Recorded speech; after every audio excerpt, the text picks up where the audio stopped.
Chant loudly, please. Hare Krishna! Hare Krishna! Krishna Krishna! Hare Hare! Hare Rama! Hare Rama! Rama Rama! Hare Hare! Ramanandri. So you may ask why we are celebrating Sri Krishna Janmashtami today when it's already the celebration date is over. But actually we celebrate Krishna Janmashtami every day. Just one day a year we celebrate it in a very special way. At every day, at every moment, we should be remembering Krishna's mercy on us. We were very fortunate to see the drama of Sri Bilva Mangala Thakur. Were you all inspired by that? So people, they regularly watch dramas on TV, right? They go to the movies and watch dramas. But what was special about this drama?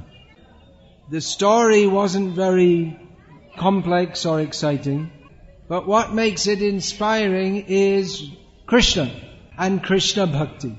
So you can watch many movies and dramas on TV, but it doesn't give any satisfaction to the heart. In fact, by watching that, you become more and more dissatisfied. But Krishna Bhakti fully satisfies the heart. That is because Krishna is Krishna, all attractive. Krishna is not some historical figure. There are so many big kings and leaders, they come and go.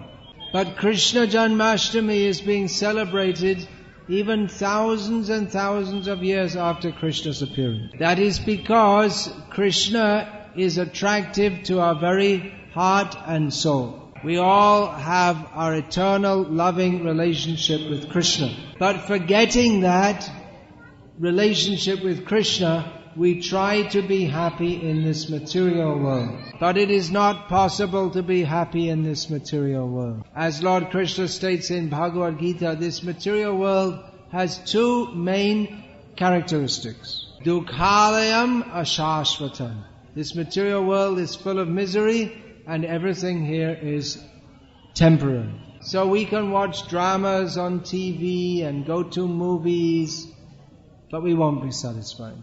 And more the TVs and the movies, they are promoting all sinful activities. So that by watching TV and the movies, people's character is being spoiled. People are getting inspiration to have illicit sex, smoking, drinking, fighting, gambling, and so on. And human society is in a terrible mess. People are not happy. Previously, people in this pious land of India, they used to be very happy by cultivating Krishna Bhakti, Rama Bhakti, Vishnu Bhakti. Now people are forgetting that or rejecting that. They are rejecting Ram and they want to be like Ravana. Actually, behavior like Ravana is becoming quite common nowadays. Ravana, he would take other people's wives. Nowadays that's becoming quite common. But Ravana, although he was very puffed up, he could never be happy. People think that they will be happy by illicit sex, drinking and all these things, but they will never be happy. We can be happy by following the path of Hanuman, not following the path of Ravana. When people become more and more sinful, then the whole world becomes like hell. Krishna appears to rectify the situation. Paritranaya sadhunam vinashaya chadushkritam dharma samsthapanarthaya sambhavami yuge yuge. Translate. There are many demons who wish to kill Krishna. But Krishna kills them. He kills Putana, Kamsa, and so many other demons. And through Bhima and Arjuna and other of his representatives, he kills so many demons, just like Duryodhana and his brothers, and then Krsna.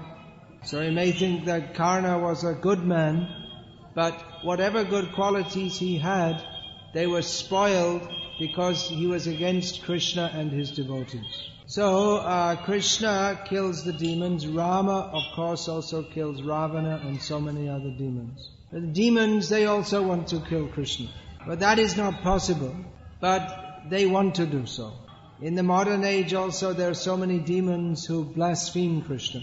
Krishna is, his character is perfectly spotless.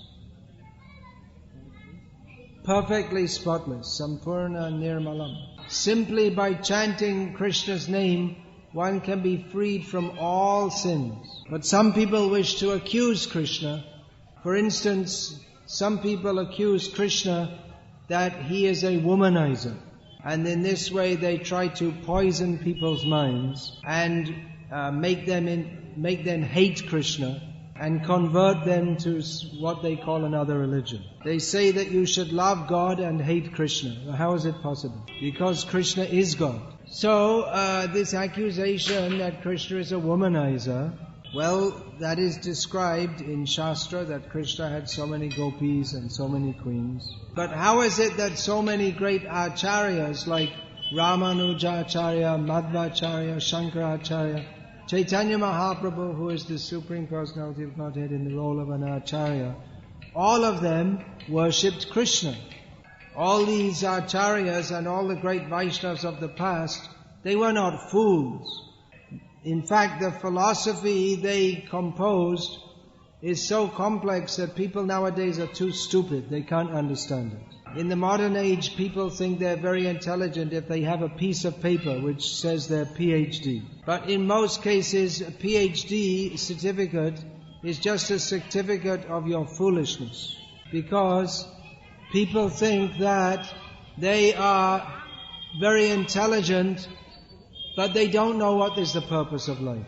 They're simply living like cats and dogs, only interested in food and sex and sensual enjoyment. But all the great acharyas, all the great Vaishnavas of the past, they were very pure in character. And they all worshipped Krishna as the supreme pure. Because they knew that the exchange between Krishna and the gopis is not mundane. The gopis are Krishna's Shaktis. And the relationship between Krishna and the gopis is one of pure bhakti. There is no mundane Kam, Krodh or Lobh in that. Now, if people say that Krishna was a great womanizer, that means that they accept the existence of Krishna. How can you say that Krishna is a great womanizer? What is the evidence? The evidence is Shastra. In Shastra it explains how Krishna is performing Rasa Leela. But the same Shastra describes that Krishna is the Supreme Personality of Godhead.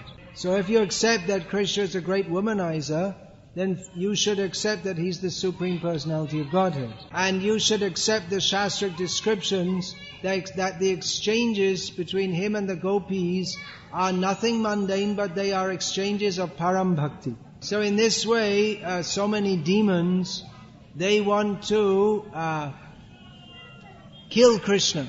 Many demons in Dwarapa Yuga, they wanted to kill Krishna, but they could not be killed by Krishna. So they come again in Kali Yuga and they want to blaspheme Krishna and turn people away from Krishna. Now Krishna is all powerful. He does not need anyone to defend Him. Single-handedly He could have taken Sita from Ravana. In fact, if Rama had not allowed that by his Leela Shakti, Ravana could never have kidnapped Sita. It was all arranged for the sake of Leela. But Rama, to give service to his devotees, allows so many thousands of monkeys to assist him. And Krishna himself becomes famous as Parthasarathi, the chariot driver of Arjuna. So Krishna is assisting Arjuna, but Arjuna is also defending Krishna from the arrows being fired at Krishna by the enemies. So the demons who are attacking Krishna in the modern age, they should also be repelled by the devotees of Krishna. They want to perform what is called in English character assassination. So it is the duty of the devotees to uphold that Krishna is the supreme pure. There are many demons in the modern age who do not like that Krishna and Rama are worshipped. They would like to stop the worship in the temples and convert the temples into brothels and wine shops. So the devotees of Krishna should resist this. The way to resist this is by chanting the names of Krishna. Krishna appears in Kali Yuga as His holy name. We cannot fight with the demons physically, but we should conquer them by chanting the holy name. In Kali Yuga, if you have to kill the demons, there'll be no one left, because practically everyone is a demon. Even people who are pious by nature, they are influenced by the demoniac culture. We practically see in modern India how even pious Hindus, they have adopted so many Western ways. Dressing in Western style clothes. They think it's better to speak English than Indian languages. They like to sit at a table to eat food instead of on the floor. See, even this coffee, which is so popular in South India, that's not part of traditional Indian culture. People are mad after cricket, but this is just some diversion introduced from another country. Another country, yeah.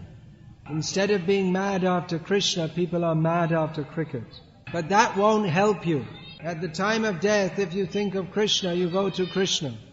If you think of cricket, then you'll become a worm on the cricket field. So better think of Krishna. Even this democracy is a demon-crazy idea. One good, strong Vedic king is better than thousands of corrupt politicians. In Shastra it's stated that in Kali Yuga, Rakshasa Kalemashri... No, that's a different verse. Prajaste Bhakshiyashanti Mlecha Rajanya Rupinaha. That very low-class people will take the position of leaders and simply exploit the citizens. So we're not saying all politicians are like that, but the system of democracy, I'm just making the point, it's not an Indian, it's not a Vedic or Shastric idea. So in Kali Yuga, all good things are in decline. But there is hope.